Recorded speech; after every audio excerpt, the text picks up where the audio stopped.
Despite claims of a ceasefire by Azerbaijan, Armenian forces in Nagorno Karabakh Republic report that there have been more attacks by Azerbaijan's military. Both sides are accusing each other of firing the first shots on Saturday. They blame each other for violating a 1994 ceasefire that ended a 6-year war. It was their violation of the ceasefire regime, the international law, international humanitarian law, and the Geneva Conventions. Some have called it the frozen conflict. It began with a decision Soviet leader Joseph Stalin made in 1922. Stalin placed the mountainous, ethnically Armenian enclave of Karabakh inside the newly created Azerbaijan Soviet Socialist Republic. Christian Armenians and Muslim Azeris lived in peace for nearly a century.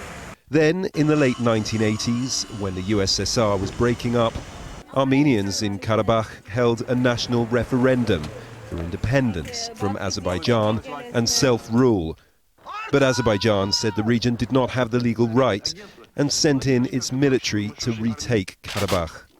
Thousands of Muslim Azeris from the area were forced to flee, and after years of fighting and more than 30,000 deaths, the Karabakh region, Armenia and Azerbaijan reached a truce in 1994.